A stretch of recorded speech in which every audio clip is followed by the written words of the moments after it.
This is Optimal Living Daily, episode 2407, The Easiest Way to Manage Your Fear by Suzanne Falter of SuzanneFalter.com, and I'm Justin Malik. Happy Friday and welcome back to Optimal Living Daily, or OLD, where I read blogs to you for free. It's an award-winning podcast thanks to you. And thank you to the authors for giving me permission. I couldn't do it without them. And speaking of, I have a brand new one for you today, Suzanne Falter.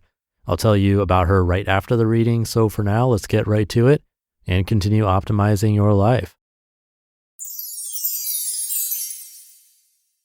The Easiest Way to Manage Your Fear by Suzanne Falter of SuzanneFalter.com. This morning I was being interviewed by a podcast host, and she asked me a simple but critical question. What do you do to move through fear?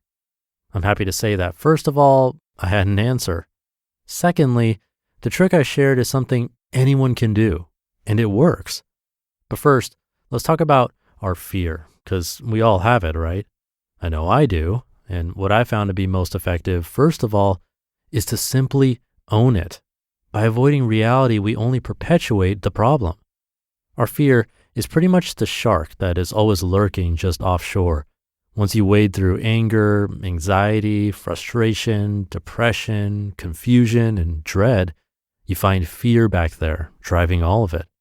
It's our basic go-to emotion when the going gets rough, and I know a lot of us have experienced this in the last 2 years. My theory is that fear is ultimately about our flight or fight response. These days, we are smartphone jockeys who spend our days tethered to a computer. The problem is that we're still wired to outrun or outsmart a lumbering T-Rex. So when a stressful emergency strikes, we react as if our lives are in mortal danger. Before we know it, we're having a dinosaur-sized adrenaline rush. Suddenly we are 3 again and in total survival mode. We feel a surge of panic, and then all that other emotional intensity kicks in. For me, fear is often driven by angry outbursts or my need to control and micromanage others. For years, it drove a whole lot of nail biting. Sometimes I just flaked out, put my fingers in my ears, and pretended some big, scary grown-up issue wasn't happening all around me. But then I learned a much better way to deal with it. An example? Back in 2013, I got to live one of my dreams and hang out in Paris for 2 months. My entire adult life, I'd wanted to do this. And yet, when I finally arrived after a 12-hour flight with numerous delays, I had a total lying in bed, sucking my thumb, weepy meltdown.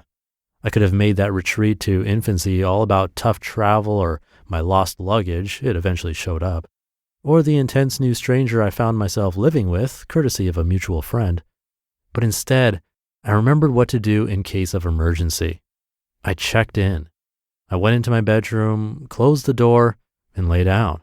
Then I put my hand on my belly and my feet flat on the bed, and I allowed myself time to just breathe. Yes, that really is all there is to it. And it worked. Pretty soon my feelings came rushing up.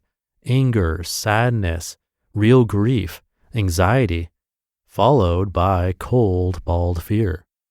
I realized that suddenly I felt like a 4-year-old who just got lost at the mall. I wondered why I assumed my college French would get me around Paris for 2 long months. Really? What the hell was I thinking? The tears began and I breathed into them, and then the sheer shaking misery of the fear welled up. Oh, I was so uncomfortable. I had visions of myself getting permanently lost in Paris's labyrinth of streets. I saw myself a stranger in a strange land, desperately lonely on a Saturday night. My fear became worse over the next several moments, and this is key. The more I felt it, the more my heart pounded. My palms began sweating and hot flash after hot flash descended. I began to feel terrified. But I remembered the advice of a therapist and I kept breathing through it. Then suddenly, the fear began to lift. As quickly as it came upon me, my panic subsided. Because I didn't resist, my fear went through its own natural process, and then just like that, it was gone. In fact, now I feel great. I got up, washed my face, put on my coat, and went out to greet my new incredible city. 5 hours and a few cafe cremes later, I was still at it, reborn, renewed, in bliss. What we so seldom do in moments of crisis is relax and allow in the surge of emotions. Instead, we focus on what's happening and scramble to try and manage and control the situation. Or we go hide and we shame ourselves for needing to have a good cry. We do anything we can to resist that necessary upwelling of emotions. Yet this is just a natural process the body and soul go through when an autocorrect is needed. When we actually allow ourselves to honor our emotional flow and simply feel, we truly can be reborn. This, friends, really is the shortest route back to joy. Take a moment and probe this question for yourself. How do you handle your fear? I highly recommend simply feeling it the next time you find yourself melting down. Try it. You might even like it. You just listened to the post titled The Easiest Way to Manage Your Fear by Suzanne Falter of SuzanneFalter.com. Thank you to Suzanne. Suzanne Falter is a speaker and podcaster who helps busy women find happiness through self-care. After losing her 22-year-old daughter in 2012, Suzanne's work has evolved to help busy people everywhere learn more about self-care and living a life grounded in happiness. Suzanne hosts the podcast Self-Care for Extremely Busy Women. It was inspired by her book, The Extremely Busy Women's Guide to Self-Care. She's the author of multiple books, actually. You can come by SuzanneFalter.com to read more and to learn how to develop your own self-care habit. And she has a great tip here today because I think for most of us, when fear pops up, our first reaction is negativity towards that fear instead of loving acceptance or any kind of acceptance at that. We want to push it away as fast as possible.